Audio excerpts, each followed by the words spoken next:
আজকের আলোচনায় আপনাদের স্বাগত। আজ আলোচনা করব লেনিনের বিখ্যাত প্রবন্ধ সমাজতন্ত্র এবং যুদ্ধ নিয়ে। 1915 সালে লেনিন এই প্রবন্ধটি লিখেছিলেন। প্রথম বিশ্বযুদ্ধের প্রেক্ষাপটে রচিত এটি একটি গুরুত্বপূর্ণ মার্ক্সবাদী রাজনৈতিক দলিল। এতে তিনি যুদ্ধের প্রকৃতি, সাম্রাজ্যবাদ এবং সমাজতন্ত্রীদের একই সাথে শ্রমজীবী মানুষের করণীয় স্পষ্টভাবে ব্যাখ্যা বিশ্লেষণ করেছেন। বইটি রচনার একটি ঐতিহাসিক প্রেক্ষাপট আছে। প্রথম বিশ্বযুদ্ধ চলাকালে ইউরোপের অধিকাংশ সমাজতান্ত্রিক দল নিজ নিজ রাষ্ট্রের যুদ্ধনীতিকে সমর্থন করে। লেনিন একে সামাজিক শোভিনিজম বলে আক্রমণ করেছেন। লেনিন বলেছেন, এই যে নিজের দেশের বুর্জোয়াদের রাষ্ট্রনীতিকে, যুদ্ধনীতিকে সমর্থন করা, এটি সত্যিকার অর্থে শ্রমজীবী মানুষের স্বার্থের বিপক্ষে যাওয়া। লেনিন থেকে তীব্র ভাষায় আক্রমণ করেন, সমালোচনা করেন। এছাড়াও লেনিন এই প্রবন্ধে কয়েকটি গুরুত্বপূর্ণ বিষয় তুলে ধরেছেন। প্রথমত, এই রচনায় লেনিন দেখান প্রত্যেকটি যুদ্ধের একটি শ্রেণী চরিত্র আছে। লেনিনের বক্তব্য হচ্ছে, সব যুদ্ধ একরকম নয়। যুদ্ধকে বিচার করতে হবে তার শ্রেণী চরিত্র, অর্থনৈতিক ভিত্তি অনুযায়ী। তিনি যুদ্ধকে প্রধানত দুই ভাগে ভাগ করেন।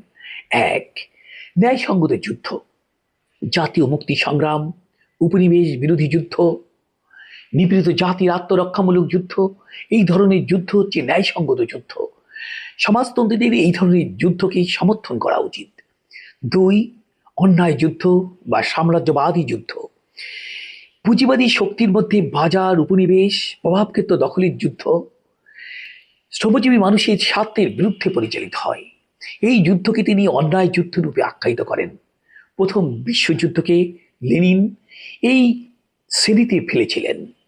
দ্বিতীয়ত, লেনিন পুঁজিবাদের সাথে যুদ্ধের একটা সম্পর্ক তুলে ধরেন। লেনিন বলেন, সাম্রাজ্যবাদ হলো পুঁজিবাদের সর্বোচ্চ স্তর, যেখানে একচেটিয়া পুঁজি এবং লগ্নি পুঁজির আধিপত্য প্রতিষ্ঠিত হয়েছে। উপনিবেশ এবং প্রভাবক্ষেত্রের জন্য প্রতিযোগিতা চলে। অবশ্যম্ভাবী রূপে এই অবস্থার যুদ্ধের জন্ম দেয়। লেনিন বলেন, এই যুদ্ধ কোনো জাতির আত্মরক্ষার জন্য নয়, বরং বৃহৎ পুঁজিপতির মুনাফার জন্য, লুণ্ঠনের জন্য, দখলদারিত্বের জন্য পরিচালিত হয়। তৃতীয়ত, লেনিন সমাজতন্ত্রীদের করণীয় তুলে ধরেন এই প্রবন্ধে। লেনিন স্পষ্টরূপে ব্যাখ্যা করে বলেন, সাম্রাজ্যবাদী যুদ্ধকে সমর্থন করা সমাজতন্ত্রের সাথে বিশ্বাসঘাতকতা। শাসক শ্রেণীর বিরুদ্ধে শ্রমিক শ্রেণীর এই মুহূর্তে কর্তব্য হলো সাম্রাজ্যবাদীর বিরুদ্ধে সংগ্রাম করা, পুঁজিপতিদের বিরুদ্ধে সংগ্রাম করা।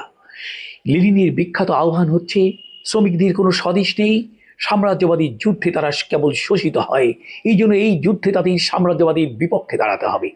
চতুর্থত, লেনিন এই রচনায় আন্তর্জাতিকতাবাদ বনাম সামাজিক শোভিনিজম নিয়ে আলোচনা করেছেন।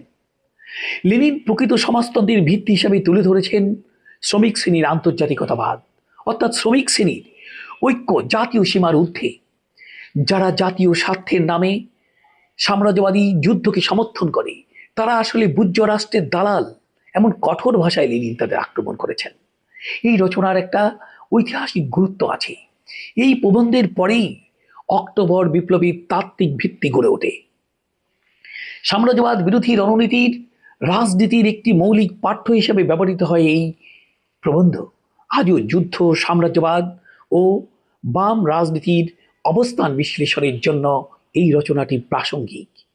আগামী আলোচনায় মার্কস, এঙ্গেলস, লেনিনের কোনো চিরায়ত রচনা নিয়ে আলোচনা করব। ভালো লাগলে সাথে থাকবেন।